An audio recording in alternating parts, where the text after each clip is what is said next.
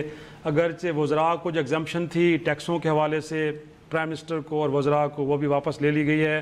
ایک اور تجویز بھی تھی کہ اس ملک کے اندر ججز اور جرنیلوں کو بھی ایگزمپشن حاصل ہے، وہ بھی واپس لے لی جائے، لیکن اس کو نہیں دیکھا گیا. فی الحال صرف پارلیمنٹیرینس تک، بالخصوص وزراء تک رکھی گئی ہے. لیکن سر کیسے دیکھتے ہیں، بڑا ناگزیر تھا، ضروری تھا؟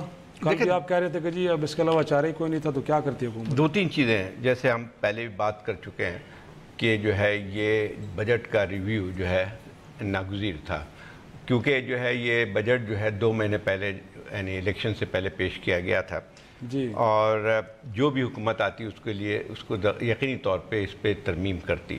ٹھیک ہے. تو اب یہ تھا کہ جو اس میں جو باتیں ہوئی ہیں، جس میں اضافے کی بات آئی ہے، وہ بھی کوئی ان ایکسپیکٹڈ نہیں ہے. پہلے بھی اس کی متعلق بات چیت ہوتی رہی تھی، اور تقریباً جو بھی چیزیں ہوئی ہیں، جو بھی ٹیکسز بڑھی ہیں یا جس طرح سے ہوئی ہے، وہ پہلے سے اس کی جو ہے بات چیت چل رہی تھی، یعنی اخباروں میں بھی آ رہا تھا. اور میرا خیال تھی کہ مجھے لگتا یہ ہے کہ یہ سب ہم جانتے ہیں، مانتے ہیں کہ جو ہے حالات بہت خراب ہیں.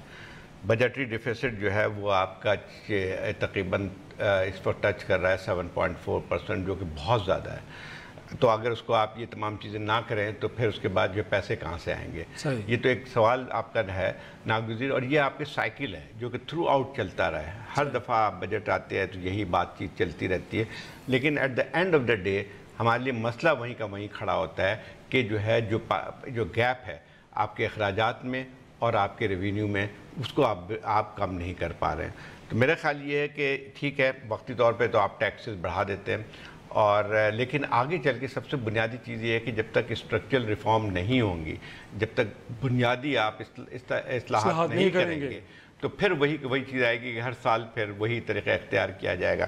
لیکن جہاں تک ٹیکس کا سوال ہے، میں سمجھتا ہوں کہ اس میں مجھے جو ہے بہت زیادہ کوئی بوجھ انکم ٹیکس میں لگ نہیں رہا ہے. جو اگر آپ دیکھیں تو ایک لحاظ سے پروگریسو ہے، یعنی مطلب یہ ہے کہ جو آپ کے لوور کلاس ہے 12 لاکھ تک تو 2000 روپے ٹوکن ہے. اور دیکھیں اس سے فرق پڑتا ہے. جیسے مفتی اسماعیل نے یہ کہا تھا کہ 0% جب کر دیا تھا تو بہت سارے جو اکانومسٹ تھے ان کا کہنا یہ تھا کہ پھر سینس آف رسپانسبلٹی نہیں آتی ہے. آپ 100 روپے بھی لگائیں، 200 روپے بھی لگائیں، لیکن ٹیکس جو ہے ہر ایک کے اوپر آنا چاہیے تاکہ نیٹ میں بھی احساس ہونا چاہیے کہ نیٹ میں آ جائے.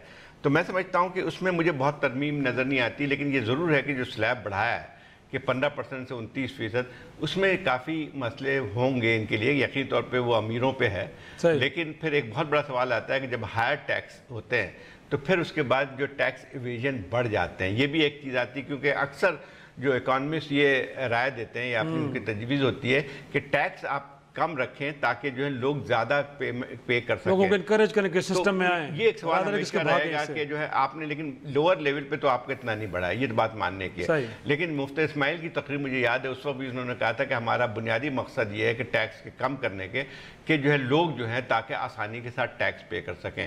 لیکن اس وقت بھی جو ہے کوئی بہت بڑا بوجھ نہیں ہے کہ جس میں آپ ایویٹ کر سکیں.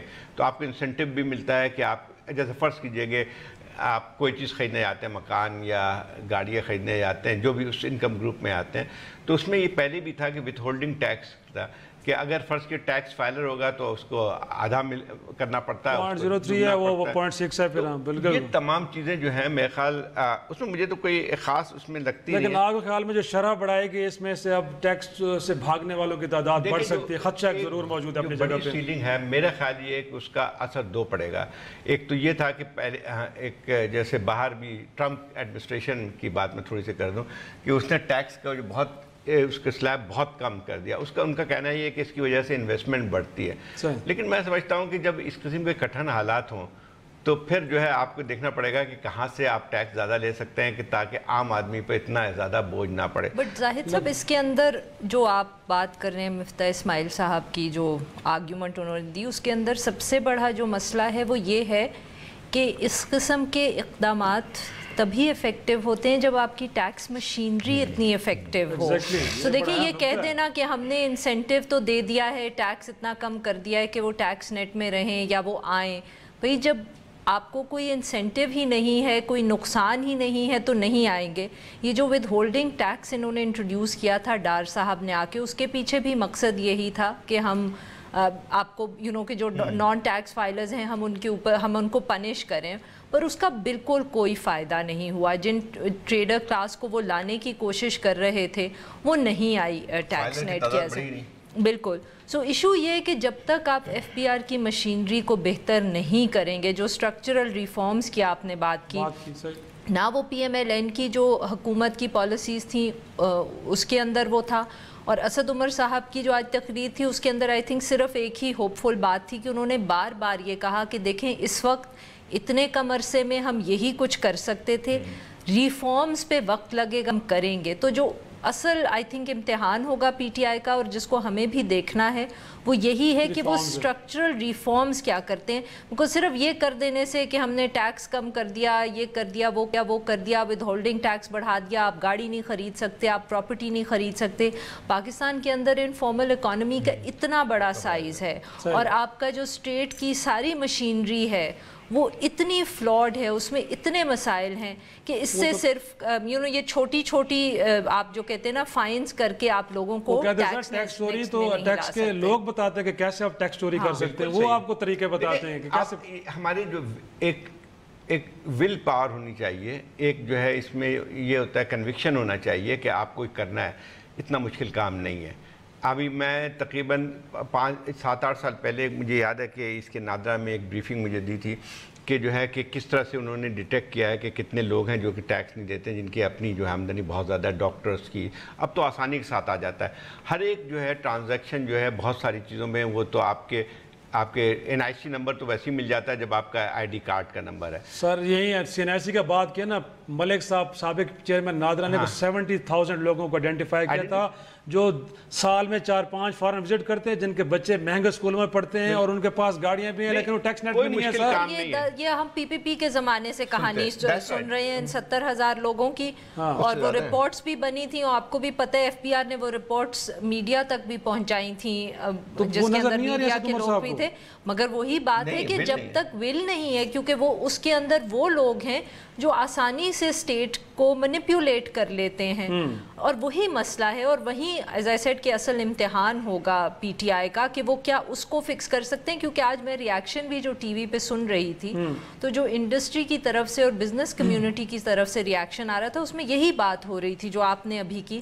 انہوں نے کہا کہ جی جب تک آپ ایف پی آر کو ریفارم نہیں کریں گے کہ وہ ہمیں ہراس نہ کریں, ہمیں تنگ نہ کریں اور ٹیکس کلیکشن کریں, تب تک یہ مسئلہ حل نہیں ہوگا. چاہے آپ یہ جو 1.5 لاکھ کے قریب آئی تھنک ٹیکس فائلرز ہیں اس ملک کے اندر سے اب مفتاح اسماعیل آ کے ان کو نکال دیں, بہت سے نیچے والوں کو, اسد عمر صاحب 1,000 سے واپس لے آئیں, اس سے ہمارا جو بجٹ ڈیفیسٹ ہے وہ ٹھیک نہیں ہوگا. یہ صرف کرائسس مینجمنٹ ہے اور کچھ بھی نہیں ہے. اوور ہالنگ کی ضرورت ہے, ٹیکس اوور ہالنگ کی ضرورت ہے, اور یقینی طور پہ اس ایریے پہ کام کرنے کی ضرورت ہے. اگرچہ اس کو ابھی ایکسیپٹ کیا جاتا ہے کہ شاید شارٹ ٹرم سلوشن یہی تھا, لیکن لانگ ٹرم سلوشن کے بغیر پاکستان مشکلات سے باہر نہیں آ پائے گا. ایک چھوٹا سا بریک, اور بریک کے بعد ذکر ہوگا انتخابی دھاندلیوں کو لے کے کمیشن بنانے کا. بالآخر حکومت مان گئی ہے, لیکن بنتا کب ہے, اس کے نتائج کیا نکلیں گے, چھوٹی سی بریک کے بعد ڈسکس کرتے ہیں.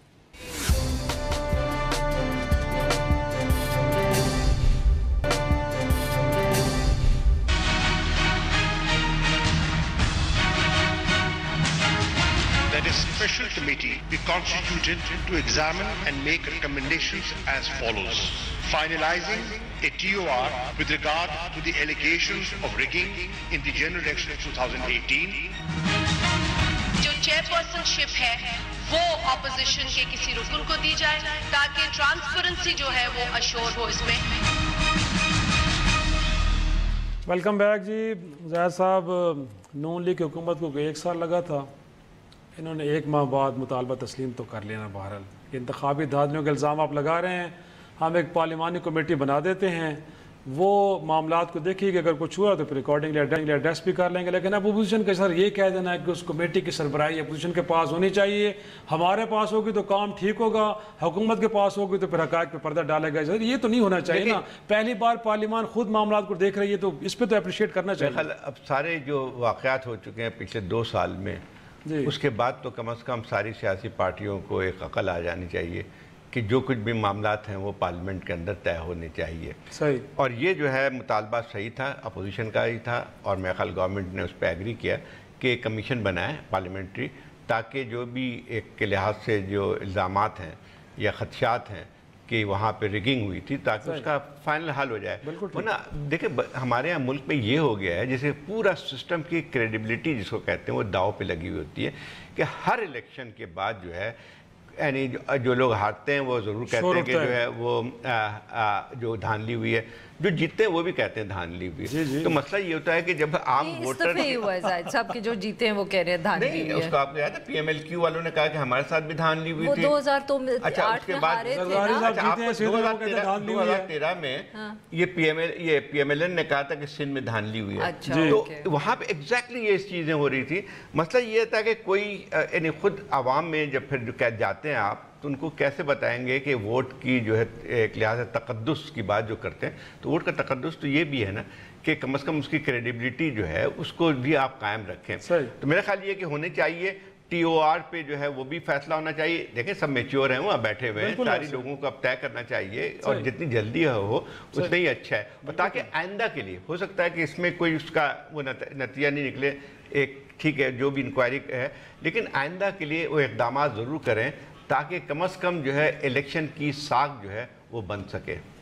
لیکن آپ کو لگتا ہے کہ کمیشن اب بنیادی طور پہ کرے گا کیا, کسی اور ادارے کی ہیلپ لی جائے گی, کیونکہ یہ پارلیمنٹیرینز کے پاس کوئی ٹولز نہیں ہے نا کہ وہ اگر کچھ انویسٹیگیٹ کرنے جا رہے ہیں تو کیسے کریں گے؟ اچھا, آج اٹس کلیئر کہ میں زاہد صاحب سے ڈس ایگریمنٹ کے موڈ میں ہوں, کیونکہ میرا خیال ہے, مجھے ڈر یہ ہے کہ اس کے ساتھ وہی ہوگا جو انہوں نے کمیشن بنانے کی کوشش کی تھی پینما کے اوپر. آپ کو یاد ہے وہ ٹی او آرز پہ ہی پھنسی تھی, کیونکہ اپوزیشن کہتی تھی کہ ٹی او آرز میں یہ ہوگا کہ سب سے پہلے نواز شریف صاحب اور پھر باقی, اور پی ایم ایل این کہتی تھی کہ سب اکٹھے, سب جو پینما میں آئے ہیں 1947 سے یہ بھی تھا نا. جی, تو وہی میں کہہ رہی ہوں کہ یہ مجھے خدشہ یہ ہے کہ اس دفعے بھی کہیں ایسی ہی کوئی حرکت نہ ہو کہ ٹی او آرز پہ سے بات ہی آگے نہ جائے, کیونکہ انہوں نے ایکول ریپرزنٹیشن رکھی ہے. پہلے حکومت نے یہ سجیسٹ کیا تھا کہ پروپورشنل کریں گے ہم اس کمیٹی میں ریپرزنٹیشن, اپوزیشن نے مانا نہیں, اب وہ ایکول ہے اپوزیشن اور گورنمنٹ چیئر کرے گی. تو یہ سب سے پہلے مسئلہ اس کا ٹی او آرز کے اوپر ہوگا, کیونکہ اور جو دوسری چیز زاہد صاحب کہہ رہے ہیں, کیونکہ زاہد صاحب از بینگ ویری میچیور ہے نا, اور وہ یہ کہہ رہے ہیں کہ آپ اس مسئلے کو حل کریں جو آنے والے الیکشنز ہیں. مگر مسئلہ یہ ہے کہ اس وقت جو پی ایم ایل این ہے اس کا سارا زور یہ ہوگا جو پی ٹی آئی کا پچھلے الیکشن میں تھا, اور وہ یہ ہوگا کہ نہ صرف یہ ثابت کریں کہ دھاندلی ہوئی ہے, مگر کہ اس دھاندلی کے پیچھے کوئی کنسپیریسی ہے. لیکن وہ ہوگا کیسے میٹیریل, لیکن کیسے ثابت ہوگی, کمیشن کرے گا کیا, وہی تو میں, ان کے پاس ٹولز کون سے ایسے ہیں؟ وہ تو بہت بات کی بات ہے نا شرائع صاحب, کیونکہ ہم نے جو دیکھا تھا, جو سپریم کورٹ نے بھی کمیشن بنایا تھا اور جس کے اندر پی ٹی آئی گئی تھی, کہ ایونچولی آپ شاید یہ تو ثابت کر سکتے ہیں کہ irregularities ہوئی ہیں, گڑبڑ ہوئی ہے, مگر کنسپیرسی ثابت کرنا مجھے لگتا ہے کہ ناممکن ہے. جو ان کے چیف جسٹس ناصر الملک کی قیادت میں جو کمیشن بنا تھا, وہ بہت ہی کمپریہنسو رپورٹ تھی. میرے خیال یہ کہ بڑی مشکل سے بنا تھا, لیکن ایک حد تک جو ہے ایک ایشو جو تھا اس کا جی, بٹ زاہد صاحب اس کے اوپر, سوری میں بات آپ کی کاٹ رہی ہوں, اس کے اوپر بھی جو ایک صرف تنقید آئی تھی لائرز کی طرف سے, وہ یہ تھی کہ اگر آپ ایک رپورٹ دے رہے ہیں جس میں آپ یہ کہہ رہے ہیں کہ جو کچھ ہم نے دیکھا اس سے یہ لگتا ہے کہ irregularities بہت تھیں, تو اس کا کاش کہ وہ ججمنٹ ذرا آگے چلی جاتی اور یہ بھی کہتی کہ کتنی کوئی irregularity جو ہے اس سے الیکشن کا ریزلٹ اوور آل افیکٹ ہوتا ہے.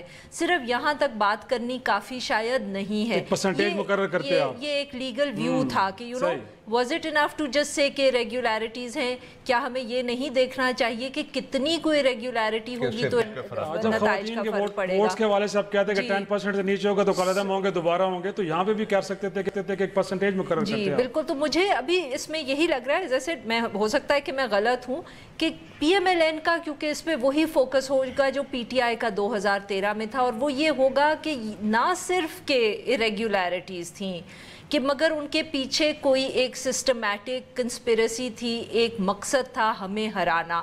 اب یہ جو کنسپیریسی ہے نا، اب یہ آپ دونوں بتائیں، کیونکہ مجھے نہیں لگتا کہ اس طرح کی کنسپیریسی پروو ہو سکتی ہے کہ وہ اس کے لیے کیا بات یہ نہیں ہے کہ وہ ہے یا نہیں ہے، بات یہ ہے کہ آپ یہ کیسے پروو کریں گے، کیونکہ دیکھیں ہمیں صرف ایک الیکشن مخلوق کوئی چیز ہے یا نہیں ہے. پہلے تو یہاں پہ اپوزیشن جماعتیں کچھ اسی طرح کی کنسپیریسی ڈھونڈنا چاہ رہی ہیں، میرے خیال میں ان کا مقصد بھی اسی کو ڈھونڈنا ہے. 1990 کے اندر کہ الیکشن کے اوپر ہم یہ بات صرف اس لیے کر سکتے ہیں کیونکہ جو 1990 کے الیکشن کے پلیئرز انہوں نے خود آ کے یہ مانا، اور کوئی ہمارے پاس نہیں تو ثبوت تو نہیں تھا، کوئی پارٹی کے پاس بھی نہیں. لیکن سر ایک ٹریبونل بھی ہیں، ٹریبونل کی طرف بھی اس وہاں پہ بھی معاملہ چل رہا ہے، ادھر کمیشن بھی کمیٹی بھی چلا رہی ہے، تو دونوں طرف یہ کیسے چیزیں آنی چاہیے. آپ کو لیگلی یا آپ کے ایسے قانون بنانے چاہیے جس میں جو ٹریبونلز ہیں ان پہ ایک جو ہے وہ ڈیڈ لائنز بھی ہونی چاہیے کہ وہ نہیں ہو کہ 5 سال بعد کوئی فیصلہ آ رہا ہے. یہ اکثر ہوا ہے کہ معلوم ہوا کہ ٹرم ختم ہو گئی ہے، اس کے بعد جو ہے ان کے فیصلے آ رہے ہیں.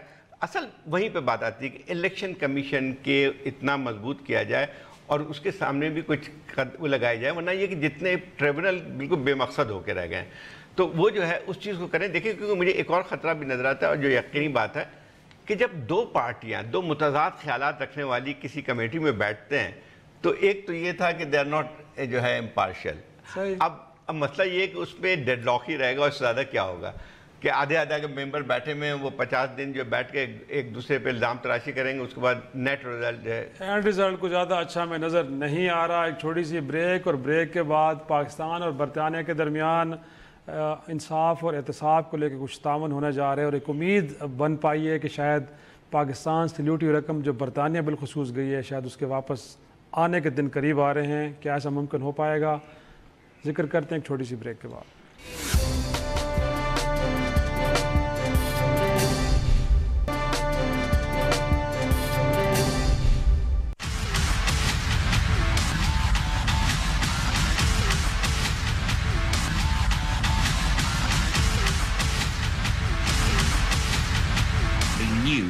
UK-Pakistan partnership. Both countries take money laundering very seriously. کا جو معاہدہ ہے اس کی اصل اہمیت یہ ہے کہ جو پاکستان کے بڑے مجرم الطاف حسین ہے، حسن ہے، حسین ہے، اسحاق ڈار ہے، اب ان کو لانے کی راہ ہموار.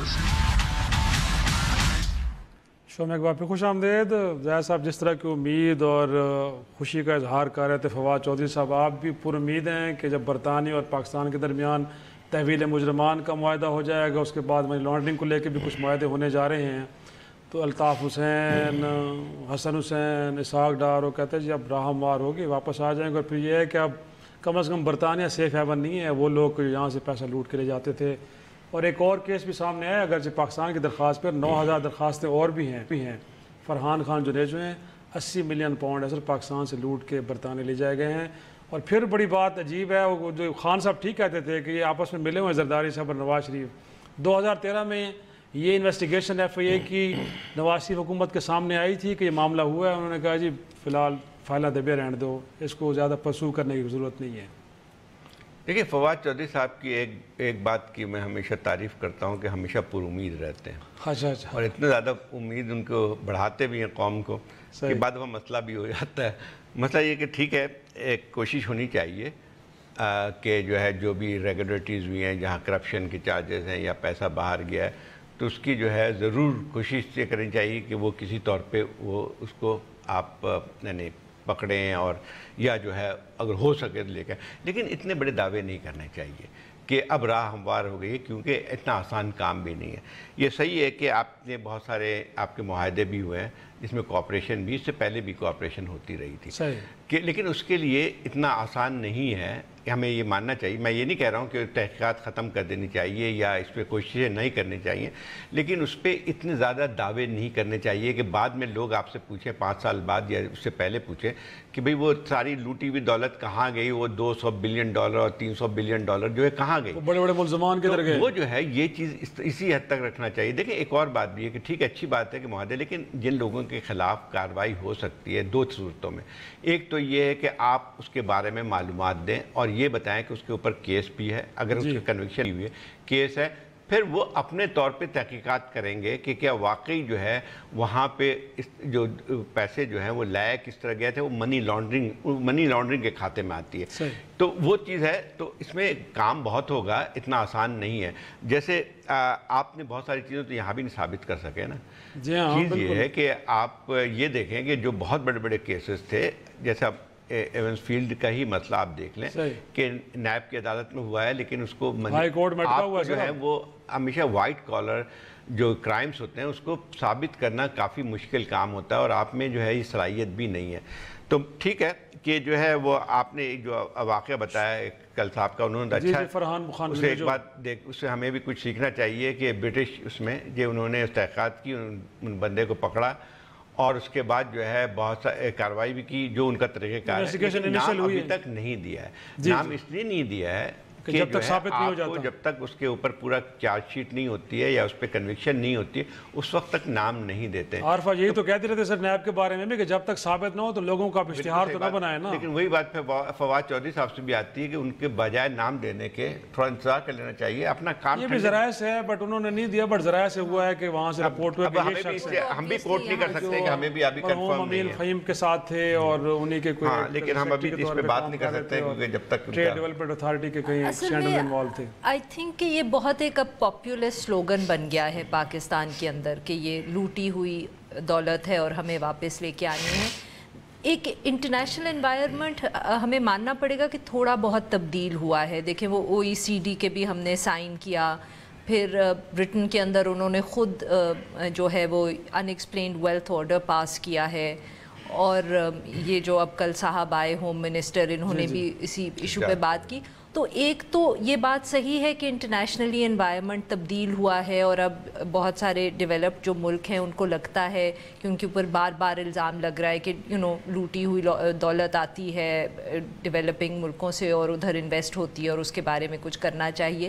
مگر اور اس کے بعد یہ لاز بھی پاس ہوئے، مگر اس کا یہ مطلب نہیں ہے کہ اب جیسے جو امپریشن کئی دفعے PTI کی حکومت کے کچھ لوگ دے رہے ہیں کہ بس اب کچھ مہینوں میں ہی ہو جائے گا، ایون فیلڈ فلیٹس ہم بک جائیں گے لندن میں اور ہمیں پیسے مل جائیں گے، یا ڈار صاحب واپس آ جائیں گے، ان کے اوپر یہاں کیس چلے گا. یہ اتنا آسان نہیں ہے. اور اس کا آئی تھنک سب سے بہتر اگزامپل تو یہی ہے کہ ہم نے دیکھا ہے کہ جو الطاف حسین صاحب کا کیس تھا اس کے اندر کیا ہوا. وہاں کتنے سال گزر گئے. 2 کیسز تھے، ایک منی لانڈرنگ کا کیونکہ ان کے گھر سے کیش برآمد ہوئی تھی، اور دوسرا وہ جو مرڈر کا کیس تھا.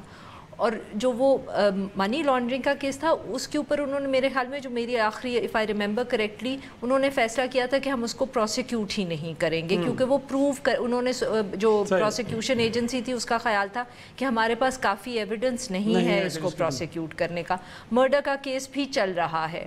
لیکن عارفہ آپ کو لگتا نہیں کہ پاکستان کا باقی ممالک رسپانڈ تو اچھے انداز میں کر رہے ہیں نا؟ ایک اچھی شروعات تو آپ کہہ سکتے ہیں. جی بالکل، میں نے کہا کہ دیکھیں انٹرنیشنل انوائرمنٹ تبدیل ہو گیا ہے. اب ان کے اوپر ایک پریشر ہے کہ یہ جو پیسہ آتا رہتا ہے ان اکاؤنٹیبل اور ادھر پارک ہو جاتا ہے، اب یہ ان کے امیج کے لیے برا ہے، یہ نارتھ ساؤتھ کی ریلیشن شپ کے لیے برا ہے. پھر ساتھ میں یہ ہے کہ ان کے لیے بھی مسائل اکٹھے بن رہے ہیں. لندن کے اندر اب فار ایگزامپل یا نیو یارک میں پراپرٹی کی قیمتیں بہت بڑھ گئی ہیں. وہاں کے لوگ خرید نہیں سکتے. کیونکہ بہت سارے جو راشن اولیگارکس ہیں فار ایگزامپل انہوں نے خریدے ہوئے ہیں جو شاید سال میں 3 یا 4 مہینے رہتے ہیں. نیو یارک میں بھی یہ حال ہے. اب یہ جو ان ایکسپلینڈ ویلتھ آرڈر پاس کیا تھا انگلینڈ کی حکومت نے، اس پہ یہاں بہت زیادہ ایکسائٹمنٹ ہوئی کہ جی اب اس سے تو یہ سب کچھ واپس آ جائے گا. مگر ہم یہ بھول گئے کہ انگلینڈ نے جب یہ لا پاس کیا تھا تو اس کا کانٹیکسٹ ہی یہ تھا کہ وہ شاید ان کی نظر راشنز کے اوپر.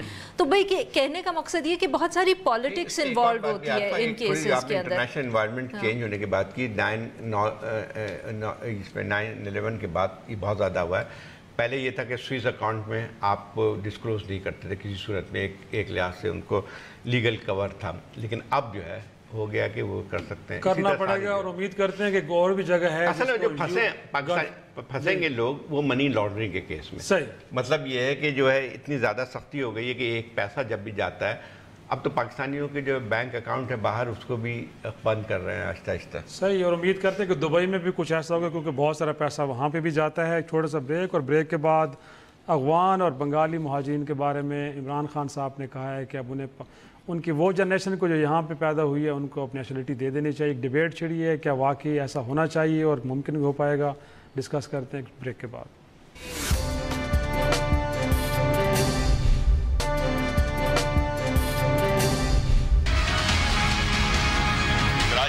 اسپیسیفکلی جو اسٹریٹ کرائم اب بڑھ رہی ہے وہ ان لوگوں سے ہے جن کو نوکریاں نہیں مل رہی. یہ انڈر کلاس پیدا ہو گئی ہے وہاں. افغان ریفیوجیز ان کو واپس جانا چاہیے. بنگلہ دیش سے یہاں پہ 45 سال سے لوگ رہ رہے ہیں, ان کو کوئی سٹیزن شپ ابھی تک رائٹ سے ملا, وہ ایکسپلائٹ ہو رہے ہیں. ان کا بنے گا کیا؟ یہ انسان رہ رہے ہیں آپ کے ملک میں, کیا بنے گا؟ شو میں ایک بار پھر خوش آمدید. سر, پرائم منسٹر کی اس بات میں لاجک تو ہے نا کہ اب جب اتنے لوگ رہ رہے ہیں, ان کے پاس سی این ایس سی نہیں ہے, نہ ان کو کہیں جاب ملتی ہے, تو پھر وہ کرائم ہی کریں گے نا. تو بہتر یہ ہے کہ اب یہاں پہ پلے بڑے ہیں, یہاں پہ پیدا ہوئے افغان مہاجرین ہوں یا پھر بنگالی ہوں, 45 ایئر سے یہاں پہ رہ رہے ہیں, اب ان کو شناخت دے دینی چاہیے. رہ تو ویسے ہی رہے نا سر یہاں پہ. دیکھیں ایک چیز ہے کہ یہ بات اصولی طور پہ صحیح ہے کہ جو بچہ پیدا ہوا ہے یہاں پہ یا رہ رہے ہیں اتنے عرصے سے, تو ان کو نیشنلٹی دے دینی چاہیے, اور دی جاتی ہے دنیا بھر میں, یہ قاعدہ ہے. صحیح. اور ہمارے پاکستانی جب جاتے ہیں تو پھر وہ بھی اسی طرح سے سہولت سے اویل ہوتے ہیں.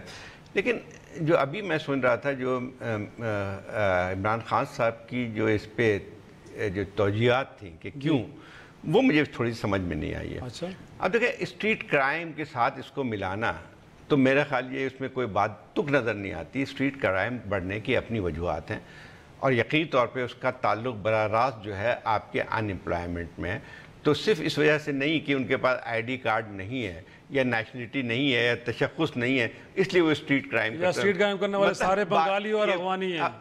یہ بعض دفعہ خان صاحب جو ہیں بعض چیزوں کی جو توجیہات پیش کرتے ہیں وہ سمجھ سے باہر ہو جاتی ہے. مسئلہ یہ کہ آپ سیدھی بات کریں نا کہ یہ چیز ہے. اب آپ نے اس کو جو ہے اسٹریٹ کرائم کے ساتھ ملا دیا. اسٹریٹ کرائمز میں بہت سارے اور فیکٹرز بھی ہیں, اور یہ اسٹریٹ کرائم پاکستان میں صرف نہیں ہے, اور جگہوں پہ بھی ہوتے ہیں. کراچی بہت بڑا شہر ہے, اس میں بہت بڑی تعداد لاہور میں ہو رہے ہیں, پنڈی میں ہو رہے ہیں سر, یہ سب کے سب آتے ہیں. اسلام آباد میں میرے خیال مجھے تو آج تک نظر نہیں آیا کہ بنگالی بیچارے کے پاس NIC کارڈ نہیں تھا, اس لیے اس نے کہا کہ ویسے ایک طرف آپ ان کو مجرم بھی کہہ رہے ہیں اور موبائل فون چھین لیں, اس طرح سے تو نہیں شناخت بھی دینی چاہیے. آپ صحیح کہہ رہے ہیں. جو لاجک دی ہے عمران خان صاحب نے وہ بالکل میری بھی سمجھ میں نہیں آئی, بٹ پھر بھی I would like to appreciate آج کل کے دور میں جب جو مطلب کہ جو دنیا کا حصہ جو سب سے زیادہ ویلکم کرتا تھا ریفیوجیز کو اور امیگرنٹس کو, جو آج کل ان کی پالیسیز ہے, تو اس کے سامنے اگر پاکستان میں ایک پرائم منسٹر کھڑے ہو کے یہ بات کر رہا ہے تو اس کو اپریسیٹ کرنا چاہیے. اینڈ آف کورس جو ان کی لاجک ہے وہ بالکل سمجھ سے باہر ہے, but the gesture in it self جو میرا خیال تھا کہ وہ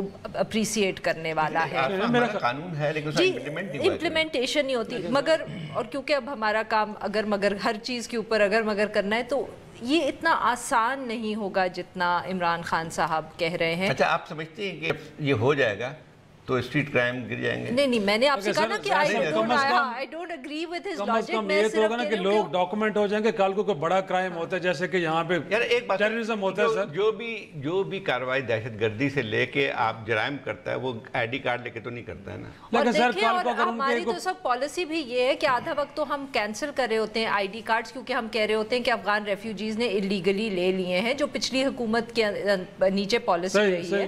سو یہ اتنا آسان نہیں ہوگا جتنا چاہ رہے ہیں. لیکن اگر ہم ان کو نکال نہیں سکتے تو کم از کم ان کو ڈاکومنٹ تو کرنا چاہیے. یہاں تک تو اتفاق ہے نا آپ کا. اسی پہ آج کا شو ختم کرتے ہیں, کل پھر ملاقات ہوگی. خدا حافظ.